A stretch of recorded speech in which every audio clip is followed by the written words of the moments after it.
प्रिय मित्रों, बिहार शिक्षक की जो बहाली होने जा रही है, उस बहाली को बीपीएससी द्वारा कंडक्ट की जाएगी, जिसमें टोटल सीटों की संख्या 1,70,461 सीट है। इसमें प्राइमरी स्कूल, मिडिल स्कूल और हाई स्कूल के तीनों सेक्शन के सीटों की संख्या इसी में इंक्लूड है। इसके आधिकारिक वेबसाइट, बीपीएससी की आधिकारिक वेबसाइट पर जाके हम लोग इसके विज्ञापन को डाउनलोड कर सकते हैं। ये फॉर्म भरने की प्रारंभिक तिथि 15 जून 2023 यानी 15 जून 2023 से फॉर्म भरा जाएगा और इसकी अंतिम तिथि लास्ट डेट 12 जुलाई 2023 होगी। साथ ही बीपीएससी परीक्षा का डेट भी घोषित कर चुका है। ये 4 दिनों में परीक्षा संपन्न कराएगी। प्रथम डेट इसका होगा 19 अगस्त 2023, 20 अगस्त 2023, 26 अगस्त 2023 और 27 अगस्त 2023। 4 दिन में परीक्षा संपन्न करा लेगी। इसकी जो सिलेबस होगी वो एससीईआरटी और एनसीईआरटी के सिलेबस पर आधारित सिलेबस होगी।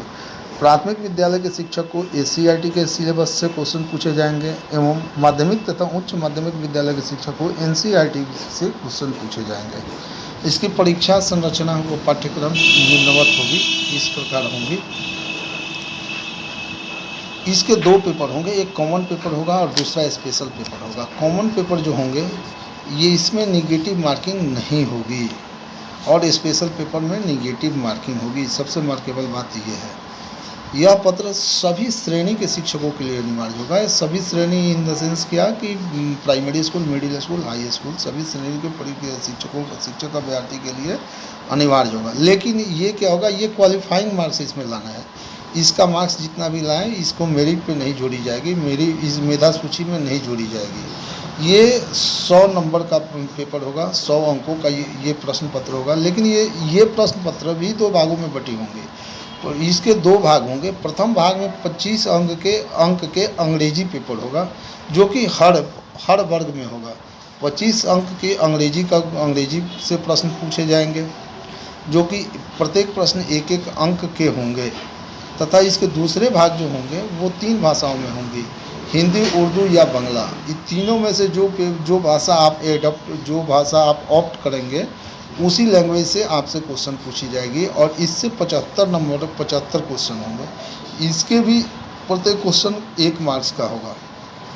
लेकिन ये कुल मिला के जो 100 अंक का एग्ज़ाम होगा, 100 मार्क्स का एग्ज़ाम होगा, उसमें 30% यानी 30 अंक ही लाना ज़रूरी है और ये क्वालिफाई नेसेसरी है। इसको लाना ही है आपको। ये लाएंगे तभी आगे की परीक्षा में आप सफल घोषित होंगे, अन्यथा नहीं होंगे। लेकिन इसमें क्या है कि ये पेपर जो होगा इसमें नेगेटिव मार्किंग नहीं होगा। कॉमन पेपर में नेगेटिव मार्किंग नहीं होगा, ये बात हम लोग याद रखेंगे। इसके बाद दूसरा पेपर जो होगा इसका स्पेशल पेपर। वो स्पेशल पेपर मैं एक-एक करके बता रहा हूँ। सबसे पहले प्राथमिक विद्यालय के बारे में बता रहा हूँ। वो स्पेशल पेपर सामान्य अध्ययन का होगा। इसमें क्या होगा कि 120 प्रश्न पूछे जाएंगे स्पेशल पेपर में प्राथमिक विद्यालय में, जिनमें प्रत्येक प्रश्न 1 अंक, प्रत्येक प्रश्न का वैल्यू 1 अंक निर्धारित होगा। इनमें क्या होगा कि 80 क्वेश्चन जो होंगे, 80 क्वेश्चन, ये तथ्यात्मक ज्ञान पर आधारित होंगे, जिनमें प्राथमिक गणित, सामान्य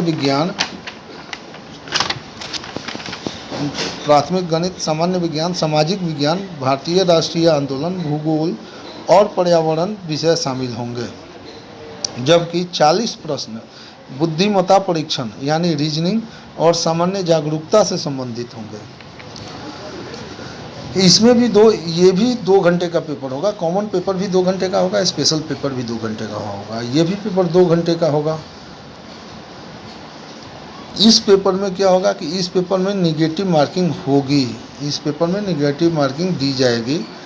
अब आते हैं माध्यमिक विद्यालय में। माध्यमिक विद्यालय का क्या है कि इसमें पूछा जाएगा सब विषय एवं सामान्य अध्ययन, 2 टाइप के पेपर होंगे।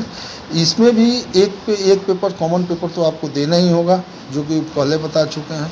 वो 100 मार्क्स का होगा, 2 घंटा मिलेगा उसमें एग्ज़ाम का। अब इसमें जो एक पेपर होगा, उस पेपर में स्पेशल पेपर, उस पेपर में संयुक्त प्रश्न पूछे जाएंगे।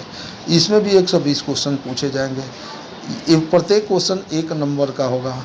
इनमें 80 क्वेश्चन जो होंगे वो अभ्यर्थियों के द्वारा चुने गए विषय पर आधारित होंगे। जो आप सब्जेक्ट चुनेंगे उस सब्जेक्ट से 80 क्वेश्चन पूछे जाएंगे।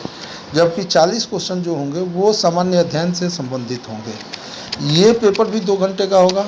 लेकिन इसमें क्या है कि ये निगेटिव मार्किंग इसमें होगी। उसके बाद हम चलते हैं 10+2 उच्च माध्यमिक विद्यालय के। इसमें क्या है कि विषय एवं सामान्य अध्ययन से क्वेश्चन पूछे जाएंगे। इसमें भी एक पेपर कॉमन पेपर होगा जो कि 100 मार्क्स का होगा। उसमें भी वही कहानी होगी, 25 मार्क्स इंग्लिश का और 75 मार्क्स हिंदी, उर्दू, बांग्ला का होगा। जो आप इसमें से ऑप्ट करें वो होगा। तथा एक पेपर संयुक्त प्रश्न होगा। इसमें क्या है कि 120 प्रश्न होंगे। संयुक्त प्रश्न में भी 120 प्रश्न होंगे, जिसमें प्रत्येक प्रश्न की वैल्यू 1 अंक की होगी।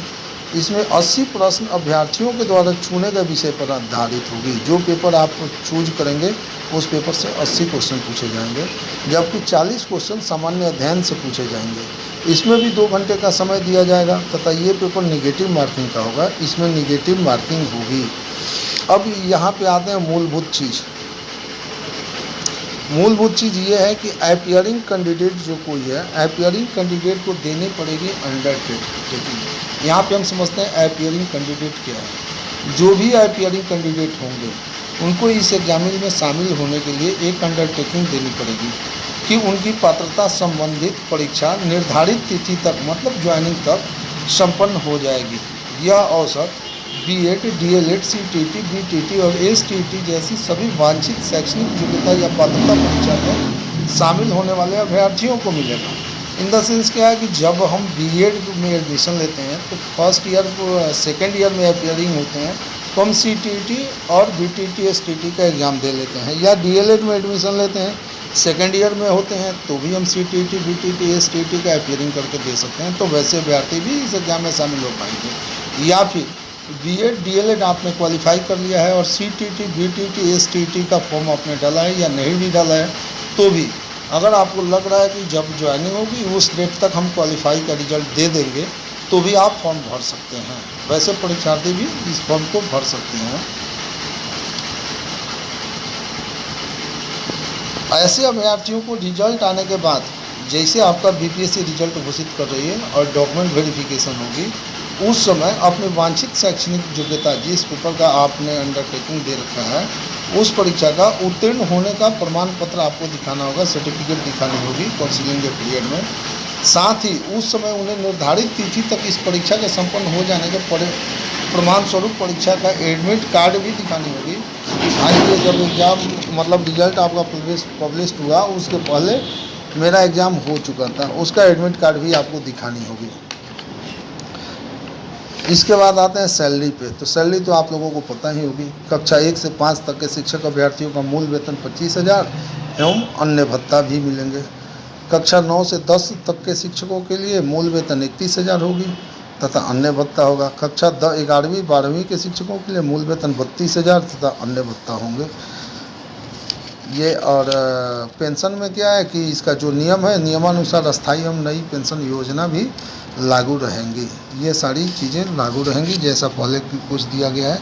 ये टोटल डिटेल्स मैं यहाँ पे भेज दिया हूँ और आपको लिंक में भी मिल जाएगा। अब इसकी सिलेबस भी मैं आपको दिखा देना चाह रहा हूँ।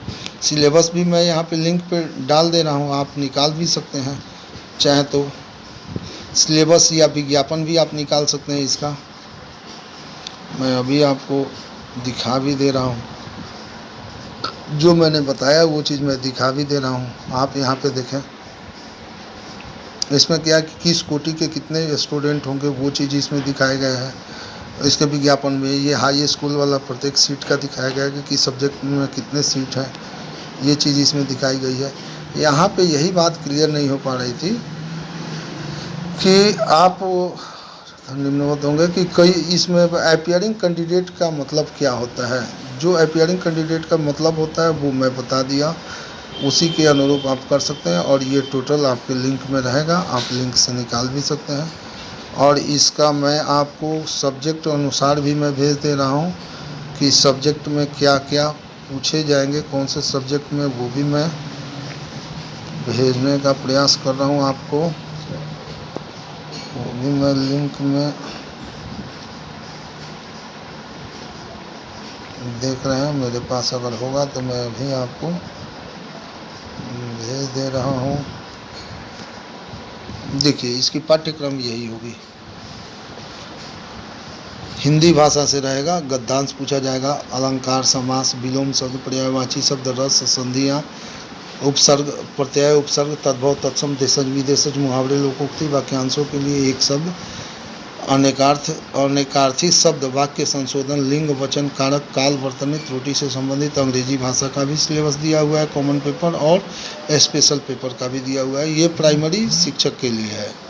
ये जो मैं सिलेबस अभी आपको शो कर रहा हूँ दिखा रहा हूँ ये प्राइमरी शिक्षक के लिए ये सब्जेक्ट है।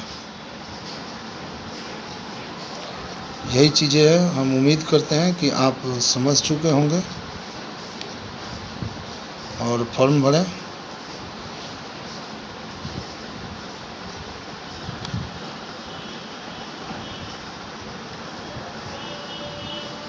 चलिए धन्यवाद।